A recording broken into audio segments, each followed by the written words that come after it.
BCFF11, BTG Pactual Fundos de Fundos. Vale a pena investir nesse fundo de fundos? É um fundo de fundos mais antigo, um dos mais antigos, pelo menos, que a gente tem.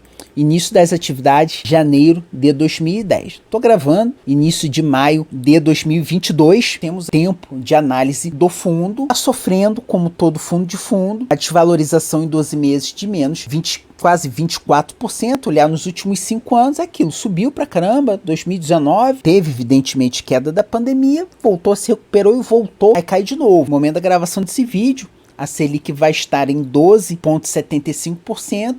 O que faz com que as pessoas físicas retirem o dinheiro da renda variável, principalmente dos fundos imobiliários, e coloquem lá na renda fixa, o que complica bastante. Os fundos de fundos, eles dependem muito do ganho de capital, mas a gente vai ver que o BCFF11 e outros também estão se adaptando para usar mais a renda dos próprios fundos imobiliários na composição dos seus rendimentos, e assim trazendo uma tranquilidade maior para o cotista. O PVP de 0,85, o caso dos fundos de fundos, que é o caso do BCFF11, a gente olha essa métrica, é muito importante, então você está comprando ele com bom desconto. Fala patrimonial por cota R$ 78,27, no momento da gravação desse vídeo, R$ 66,88, máximo em um ano 87, quase 88 e a mínima 61.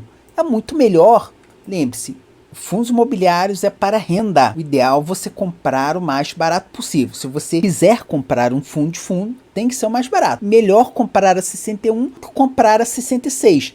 Ainda está bastante longe da máxima. Está um dividend yield de 9,10. Não está tão exagerado assim. Tem outros fundos de fundos que estão pagando mais, mas é um fundo bastante conservador, portanto, você não pode querer que o dividendo seja exageradamente alto. Em relação ao dividendo efetivamente pago, voltando lá em 2020, em maio de 2020, pagava 40 centavos, veio aumentando, 2021, 56, na abril de 2021, 56 centavos, e agora em 2022, também pagando 54 centavos, diferentemente, por exemplo, do CPFF11, que depois eu faço vídeo também, está diminuindo o rendimento. O BCFF11 está conseguindo manter, mesmo com essa queda do mercado, eles estão conseguindo gerar carteira, conseguindo manipular a carteira, de maneira que ele consiga manter ali o dividendos, um patamar bastante estável. Isso é um ponto positivo para a sua análise para o BCFF11. Com relação à composição, ele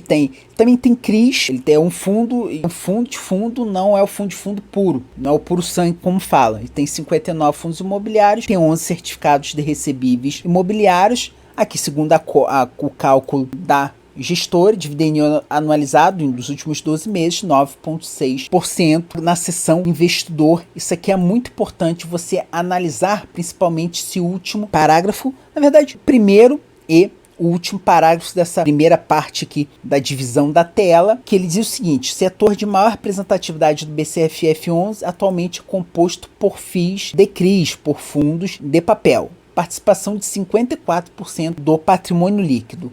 Você pode estar pensando assim, Ivan, então eu, na qualidade de investidor individual, também vou focar nos fundos de CRIs. Mas cuidado, porque logo ele fala que ele está mudando a carteira. E aos poucos eles vão mudar a carteira também para alocação em CDI. Aqui ele diz que a Selic está sustentando acima dos 2 dígitos durante todo o ano de 2022. Realmente, teve mais um aumento agora, no ano da gravação desse vídeo. A Selic está em 12,75%. O Banco Central, também o Copom, no caso, já disse que deve ter mais um aumento com um patamar menor, menos que 1%, provavelmente 0,5%. Ou seja, durante todo o ano de 2022 nós vamos permanecer no patamar de 2 dígitos da Selic, estendendo-se para 2013. Mas é esperado um arrefecimento da inflação nos próximos meses. Deve impactar negativamente a inflação e, por consequência, a rentabilidade dos FIIs de CRIs, colocação em ativos relacionados ao IPCA. Olha a dica que o gestor do BTG Pactual, o gestor do BCFF está te dando.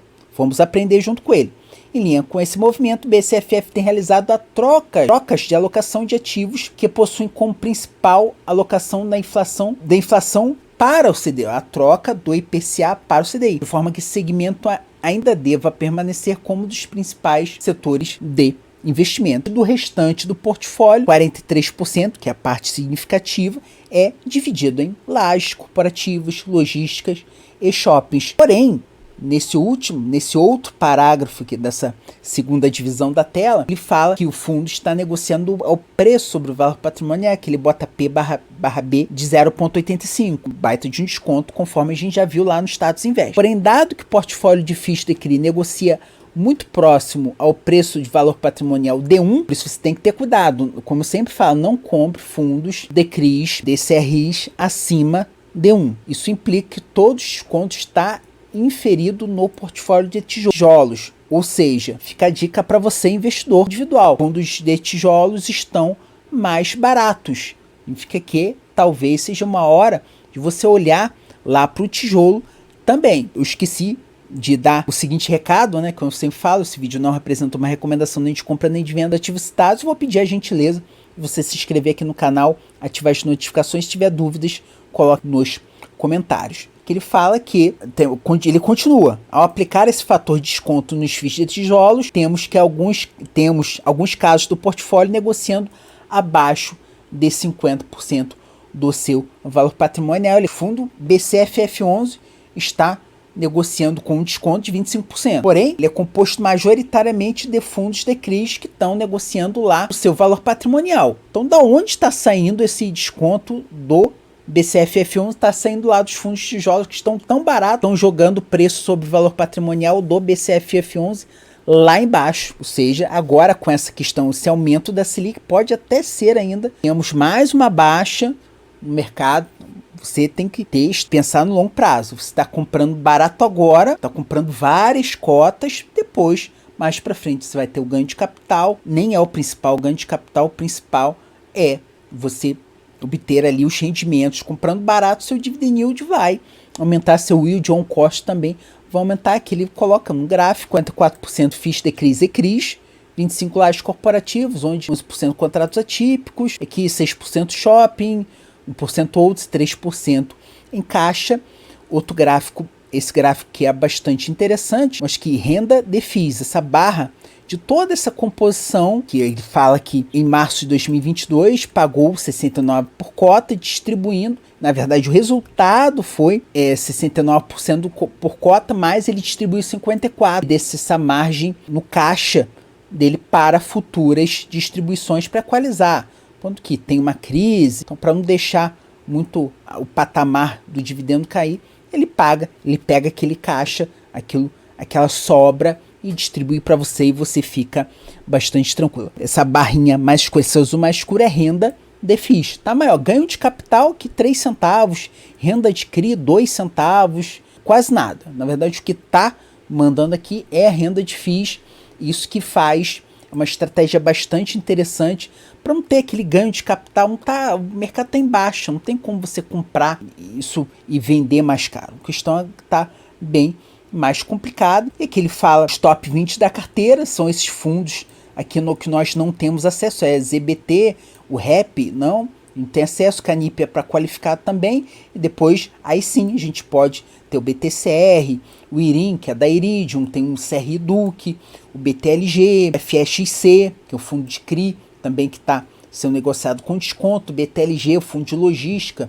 não está com tanto desconto sim, mas é um fundo muito bom, o BRCR, tem IRDM, que também não está com desconto, tem um ágio ali, CTPS também, mas está negociando ao par, o MCCI, o MXRF que está com desconto, já fiz vídeo sobre o MXRF também. Você vê o que o gestor está comprando. Se ele está comprando é porque a coisa é boa, mas como falei, ele está aos poucos fazendo a troca, saindo do PCA para ir para o CDI, que a tendência é a inflação arrefecer, a inflação diminuir.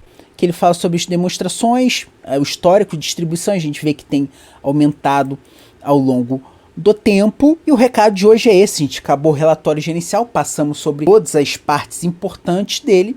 Obrigado por ter ficado até aqui, deixe seu like, deixe seu comentário, se inscreva-se aqui no canal, eu espero ver vocês no próximo vídeo.